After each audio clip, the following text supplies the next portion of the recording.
সর্বশেষ নবী মুহাম্মদ সাল্লাল্লাহু আলাইহি সাল্লামকে নিয়ে হিন্দু ধর্মগ্রন্থে কি কথা লেখা হয়েছে। ভবিষ্য পুরাণায় উল্লেখ আছে 3 নম্বর পর্ব, 3 নম্বর খণ্ড, 3 অধ্যায়, 10 থেকে 27 নম্বর শ্লোক। বলা হয়েছে যে ম্লেচ্ছরা তারা আরবের ভূমিকে অপবিত্র করেছে, আর্য ধর্মকে সেখানে খুঁজে পাওয়া যায় না। এখানে কিছু শত্রু ছিল যারা অতীতে পরাজিত হয়েছে, কিন্তু এখন আরো শক্তিশালী শত্রু উপস্থিত হয়েছে। আমি একজন মানুষকে পাঠাবো যার নাম হবে মুহাম্মদ সাল্লাল্লাহু আলাইহি সাল্লাম। তিনি এই শত্রুদের ধ্বংস করবেন আর মানুষকে সুপথে পরিচালিত করবেন। হে ভোজ রাজা, তুমি কখনোই সেখানে যাবে না যেখানে পিশাচদের রাজত্ব, কারণ আমি আমার করুণা দিয়ে তোমাদের হৃদয়কে পবিত্র করব। তখন দেবদূতের মতো একজন মানুষ তিনি রাজার সামনে আসলেন আর বললেন, হে রাজা, আমাকে এখানে পাঠিয়েছেন ঈশ্বর পরমাত্মা। আর্য ধর্ম পৃথিবীতে বিরাজ করবে, যে ধর্মটা সত্য, দ্বীনুল হক, সেটা পৃথিবীতে বজায় থাকবে। আমাকে এখানে পাঠিয়েছেন ঈশ্বর পরমাত্মা, যাতে মাংসভোজীদের বিশ্বাসকে প্রতিষ্ঠা করা যায়। আমার অনুসারীরা হবে সেই লোকেরা যারা সুন্নতে খাতনা করবে, আর তাদের মাথার উপরে কোনো টিকি থাকবে না। তারা একটা বিপ্লব তৈরি করবে, তারা মুখে দাড়ি রাখবে, তারা প্রার্থনার জন্য আহ্বান করবে, বিধিসম্মত সব খাবারই খাবে, তবে তারা শূকরের মাংস খাবে না। তারা লতাগুল্মের মাধ্যমে পবিত্র হবে না, বরং যুদ্ধ বিগ্রহের মাধ্যমে পবিত্র। তাদেরকে বলা হবে মুসলমান, আর তারা হবে মাংসভোজী। এই ভবিষ্যৎবাণী যে একজন ঋষি আসবেন, আর সেই ঋষির নাম উল্লেখ করা হয়েছে মুহাম্মদ সাল্লাল্লাহু আলাইহি ওয়াসাল্লাম। আর বলা আছে তিনি মানুষ জাতিকে সঠিক পথে পরিচালিত করবেন। আমরা জানি মুহাম্মদ সাল্লাল্লাহু আলাইহি ওয়াসাল্লাম আরবদের পথ দেখিয়েছেন। সে সময়কে বলা হতো আয়ামে জাহেলিয়া, অর্থাৎ বিশৃঙ্খলার যুগ। তিনি তাদের আলো সন্ধান দিয়েছেন। আর বলা হয়েছে তার অনুসারীদের খতনা করা থাকবে। মুসলমানরা খতনা দেয়, তাদের মাথায় কোনো টিকি থাকবে না, মাথার পেছনে কোনো লেজ থাকবে না, মুসলমানদেরও থাকে না। তাদের মুখে দাড়ি থাকবে, মুসলমানরাও দাড়ি রাখে। তারা একটা বিপ্লব ঘটাবে, তারা প্রার্থনার জন্য আহ্বান করবে, আর সেটা হলো আজান। আমরা মুসলিমরা আজান দেই, নামাজের জন্য আহ্বান করি। তারা সব বিধিসম্মত খাবার খাবে, কিন্তু শূকরের মাংস তারা ছোবে না। আমরা মুসলিমরা শূকরের মাংস খাই না। তারা লতাগুল্মের মাধ্যমে পবিত্র হবে না, তারা পবিত্র হবে যুদ্ধ বিগ্রহের মাধ্যমে। আর পবিত্রকরণে আমাদেরকে বলা হয়েছে সত্যের জন্য যুদ্ধ করব, অন্যায় অবিচারের বিরুদ্ধে। তাদেরকে বলা হবে মুসলমান, তারা হবে মাংসভোজী। ভবিষ্য পুরাণের এই ভবিষ্যৎবাণী একেবারে পরিষ্কারভাবে সর্বশেষ ও চূড়ান্ত নবী মুহাম্মদ সাল্লাল্লাহু আলাইহি সাল্লাম এবং তার অনুসারীদের কথা বলছে। মুহাম্মদ সাল্লাল্লাহু আলাইহি সাল্লামের নাম বিভিন্ন জায়গায় অনেকবার বলা হয়েছে, হাতে সময় নেই, সেজন্য ভবিষ্য পুরাণ থেকে কয়েকটা উদাহরণ দিচ্ছি। এই ভবিষ্যৎবাণী করা হয়েছে ভবিষ্য পুরাণের 3য় পর্ব, 3য় খণ্ড, 3য় অধ্যায়ের 5 থেকে 8 শ্লোকে। এছাড়া বলা আছে ভবিষ্য পুরাণের 3য় পর্বে 1ম খণ্ড, 3য় অধ্যায়ের 21 থেকে 23 নম্বর শ্লোকে। সর্বশেষ আর চূড়ান্ত নবী মুহাম্মদ সাল্লাল্লাহু আলাইহি সাল্লামের কথা উল্লেখ করা হয়েছে অথর্ববেদে 20 নম্বর গ্রন্থে 127 নম্বর অধ্যায়ের 1 থেকে 14 নম্বর মন্ত্রে। এগুলোকে আরো বলা হয় কুন্টুব সুক্তাস। কুন্টুব সংস্কৃত শব্দ, অর্থাৎ পেটের একটা লুকানো গ্রন্থি। তার মানে এই মন্ত্রগুলির অর্থ লুকানো রয়েছে, এগুলো পরে জানা যাবে। এখানে সবগুলো মন্ত্র নিয়ে আলোচনা করার মতো সময় নেই, আমি শুধু প্রথম 4টা মন্ত্র নিয়ে কিছু কথা বলবো। 1 নম্বর মন্ত্র বলছে তিনি হলেন নরসাংসা, তিনি হলেন কাওরামা, তিনি পরাজিত করবেন 60,090 জন শত্রুকে। 2 নম্বর মন্ত্র বলছে তিনি উটের পিঠে চড়বেন। 3 নম্বর মন্ত্র বলছে তিনি হলেন মামা ঋষি। 4 নম্বর মন্ত্রে তাকে আরো বলা হচ্ছে রেব। 1 নম্বর মন্ত্র বলছে তিনি হলেন নরসাংসা। নরসাংসা শব্দটা এসেছে নর থেকে, অর্থাৎ কোনো ব্যক্তি বা একজন লোক।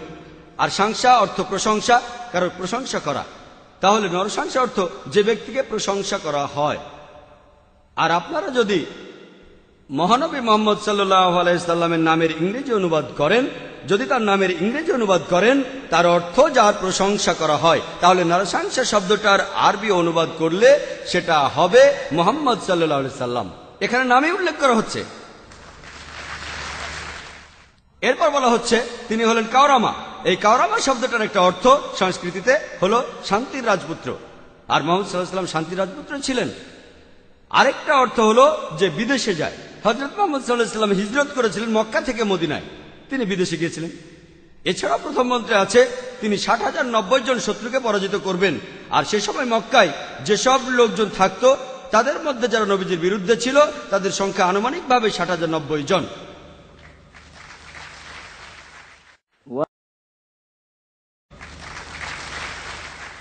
দুই নম্বর মন্ত্র বলছে যে তিনি উটের পিঠে চড়বেন। কোন ইন্ডিয়ান ঋষি, কোন ব্রাহ্মণই কখনো উটের পিঠে চড়বেন না, কারণ মনুস্মৃতিতে বলছে 11 নম্বর অধ্যায়ের 202 নম্বর অনুচ্ছেদে বলা হয়েছে একজন ব্রাহ্মণকে কোনো গাধা বা উটের পিঠে চড়তে নিষেধ করা হয়েছে। এতে বোঝা যাচ্ছে ইনি কোন ইন্ডিয়ান ঋষি নন। 3 নম্বর মন্ত্র বলছে তিনি মামা ঋষি। মামা অর্থ মহা, অর্থাৎ মহান ঋষি। আর এছাড়াও অন্যান্য ধর্মগ্রন্থ বলছে সেটা মোহাম্মদ ঋষি। 4 নম্বর মন্ত্র বলছে তিনি হলেন রেব। রেব অর্থ যিনি প্রশংসা করেন। আর মোহাম্মদ সাল্লাল্লাহু আলাইহি ওয়াসাল্লামের আরেকটা নাম হলো আহমদ সাল্লাল্লাহু আলাইহি ওয়াসাল্লাম, অর্থাৎ যিনি প্রশংসা করেন। তাহলে নবীজির এই অন্য নামটা এই আহমদ শব্দটার সংস্কৃত করলে পাবেন রেব। আর এ কথাটাই রয়েছে অথর্ববেদে। এই মন্ত্রগুলি কুন্টুব সুক্তাস, এই মন্ত্রগুলি শুধু একজনকে নির্দেশ করছে, তিনি সর্বশেষ চূড়ান্ত নবী মোহাম্মদ সাল্লাল্লাহু আলাইহি ওয়াসাল্লাম। আমি কয়েকটা ভবিষ্যৎবাণীর কথা বলবো, এছাড়াও আরো আছে। মোহাম্মদ সাল্লাল্লাহু আলাইহি ওয়াসাল্লাম, তার কথা বলা হয়েছে অথর্ববেদে 20 নম্বর গ্রন্থের 21 নম্বর অনুচ্ছেদের 6 নম্বর পরিচ্ছেদে বলা হয়েছে যে একজন কারু, সে পরাজিত করবে 10,000 শত্রুকে কোন রকম যুদ্ধ ছাড়াই। এখানে আহজাবের যুদ্ধের কথা বলা হচ্ছে, খন্দকের যুদ্ধের কথা পবিত্র কোরআনে সূরা আহজাবে আছে। আর কারু সংস্কৃত ভাষায় এর অর্থ যে ব্যক্তি প্রশংসা করে, যেটা মোহাম্মদ সাল্লাল্লাহু আলাইহি সাল্লামের দ্বিতীয় নাম আহমেদের অনুবাদ। যে ব্যক্তি প্রশংসা করে, এখানে বলা হচ্ছে যে ব্যক্তি প্রশংসা করে অর্থাৎ আহমদ, তিনি 10,000 শত্রুকে পরাজিত করবেন কোন যুদ্ধ ছাড়া। আমরা জানি যে খন্দকের যুদ্ধে শত্রু বাহিনীতে আনুমানিক 10,000 সৈন্য ছিল, আর এই যুদ্ধে মুসলমানরা কোন যুদ্ধ ছাড়াই জিতেছিল। নবীজির কথা আরো আছে অথর্ববেদে 20 নম্বর গ্রন্থের 21 নম্বর অনুচ্ছেদের 7 নম্বর পরিচ্ছেদে বলা হয়েছে যে আভান্দু, তিনি 60,090 জন শত্রুকে আর 20 জন গোত্র প্রধানকে পরাজিত করবেন। আভান্দু একটা সংস্কৃত শব্দ যার অর্থ যে প্রশংসা করে। এটা মোহাম্মদ সাল্লাল্লাহু আলাইহি ওয়াসাল্লামের নামের অনুবাদ। আরো বলা আছে যে তিনি হবেন এতিম। আর আমরা এখন ইতিহাস থেকে জানি সে সময় আনুমানিক 20 জন গোত্র প্রধান ছিল মক্কা শহরে, যারা নবীজির কাছে পরাজিত হয়েছিল। আর মক্কার যেসব লোক তার বিপক্ষে ছিল তারা ছিল প্রায় 60,000। এই ভবিষ্যৎবাণীর কথা আরো আছে ঋগ্বেদে 1 নম্বর গ্রন্থের 3 নম্বর অনুচ্ছেদের 9 নম্বর পরিচ্ছেদে। এখানে সংস্কৃত শব্দ হলো সুশ্রামা। সুশ্রামা এটাও একটা সংস্কৃত শব্দ যার অর্থ যে ব্যক্তি প্রশংসা করে, যেটা মোহাম্মদ সাল্লাল্লাহু আলাইহি ওয়াসাল্লামের নামের অনুবাদ। আরো অনেক ভবিষ্যৎবাণী আছে, এখানে সময় কম তাই সবগুলো বলতে পারছি না। নবীজির কথা আরো বলা হয়েছে সামবেদে উত্তর চিকে 15 নম্বর মন্ত্রে বলা হয়েছে যে আহম্মদ, তাকে দেওয়া হয়েছে অবিনশ্বর আইন।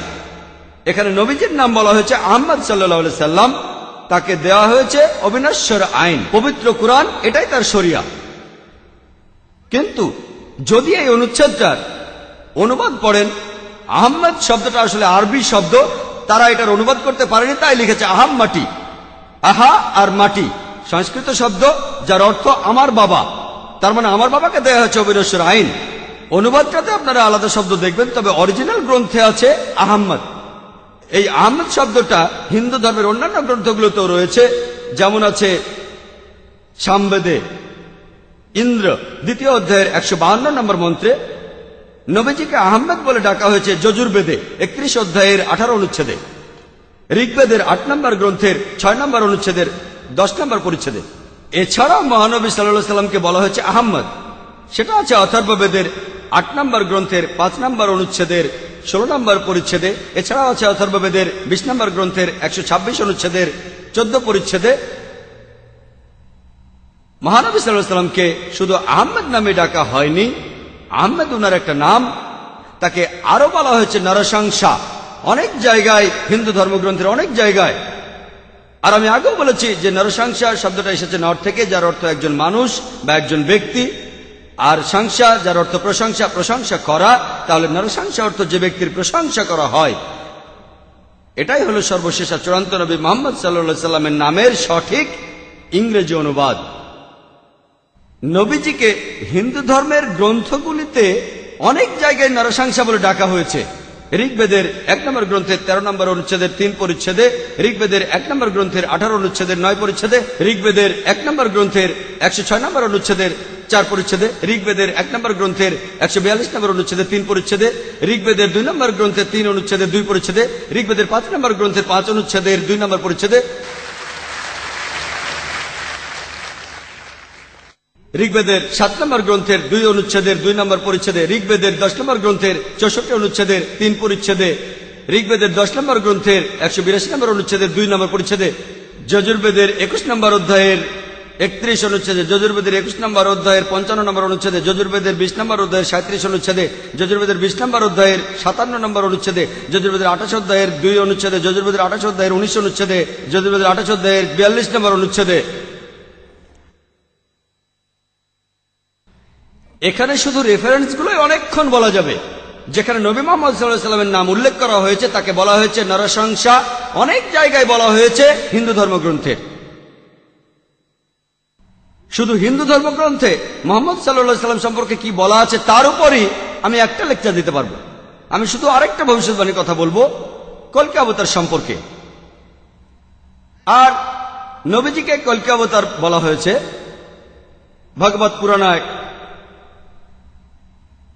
12 নম্বর খণ্ড 2 নম্বর অধ্যায় 18 থেকে 20 নম্বর শ্লোকে বলা হয়েছে তিনি জন্মগ্রহণ করবেন যার ঘরে তার নাম বিষ্ণুইয়াস, একজন মহাপ্রাণ ব্যক্তি যিনি শাম্বালা শহরের প্রধান, এবং তাকে যে নামে ডাকা হবে সেটা হলো কলকি। 19 আর 20 নম্বর মন্ত্র বলছে যে তিনি হবেন এই পৃথিবীর সর্বময় প্রভু। তার থাকবে কিছু অসাধারণ চারিত্রিক গুণাবলী এবং তার থাকবে 8টি বিশেষ বৈশিষ্ট্য। 8টি বিশেষ বৈশিষ্ট্য তাকে দেয়া হবে। একটি বাহন, একটি ঘোড়া দেবদূত নিয়ে আসবে, আর তিনি একটি ঘোড়ায় চড়বেন, তার হাতে থাকবে তরবারি, তিনি শত্রুদের পরাজিত করবেন আর ফেরেশতারা তাকে সাহায্য করবে। এছাড়াও বলা আছে ভগবত পুরাণায় 1 নম্বর খণ্ডে 3 নম্বর অধ্যায়ের 25 নম্বর শ্লোকে যে তিনি জন্মগ্রহণ করবেন কলিযুগে। কলকি অবতার জন্ম নেবেন কলিযুগে, যে সময় রাজারা ব্যবহার করবে ডাকাতের মতো। আর তিনি জন্মগ্রহণ করবেন বিষ্ণুইয়াসের ঘরে এবং তার নাম হবে কলকি। একই কলকি অবতারের নাম উল্লেখ করা হয়েছে কলকি পুরাণায় 2 নম্বর অধ্যায়ের 4 অনুচ্ছেদে। বলা হয়েছে যে তিনি জন্মগ্রহণ করবেন বিষ্ণুইয়াসের ঘরে। কলকি পুরাণা 2 নম্বর অধ্যায়ের 5 অনুচ্ছেদে বলছে তাকে সাহায্য করবে তার 4 জন সহচর তার ধর্ম প্রচার করতে। কলকি পুরাণা 2 নম্বর অধ্যায়ের 7 অনুচ্ছেদে বলা হচ্ছে যে দেবদূতরা তাকে যুদ্ধক্ষেত্রে সাহায্য করবে।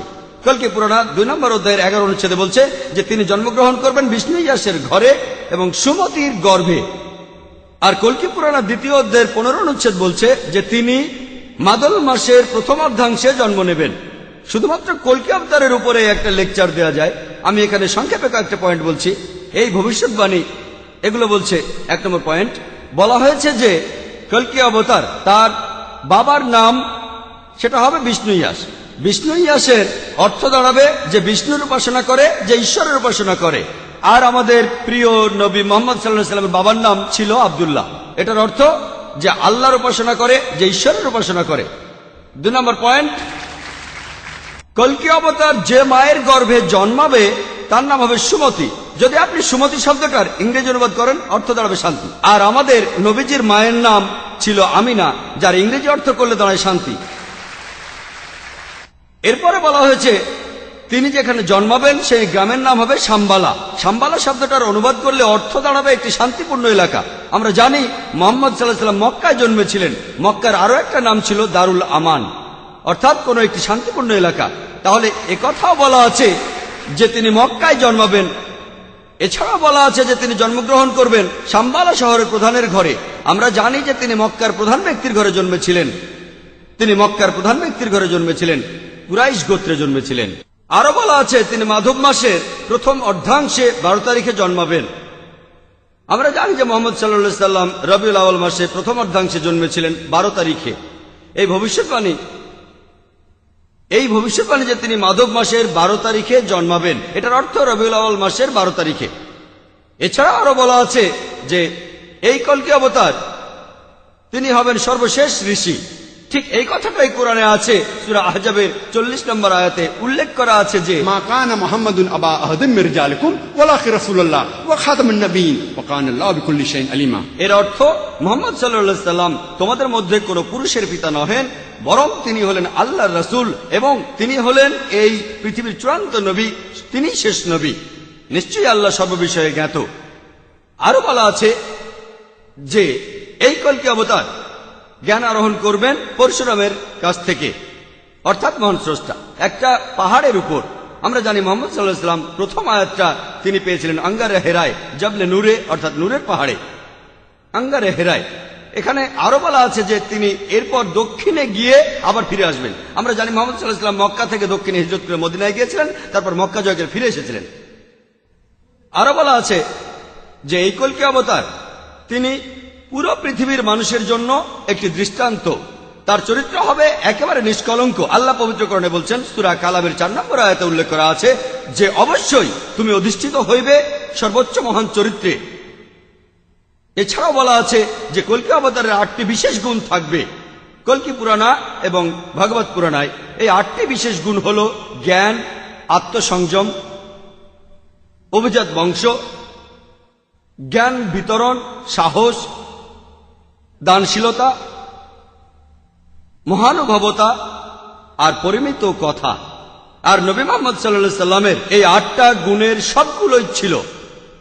এছাড়া আরো বলা আছে যে তিনি হবেন এই পৃথিবীর শিক্ষক।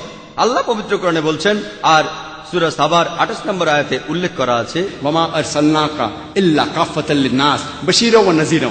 আমি তো তোমাকে সমগ্র মানব জাতির জন্য প্রেরণ করিয়াছি তাহাদের সংবাদদাতা ও সতর্ককারী রূপে, কিন্তু অধিকাংশ মানুষই তাহা জানে না। এরপর আরো বলা আছে যে এই কলকি অবতার তাকে সর্বশক্তিমান ঈশ্বর একটি বাহন দেবেন।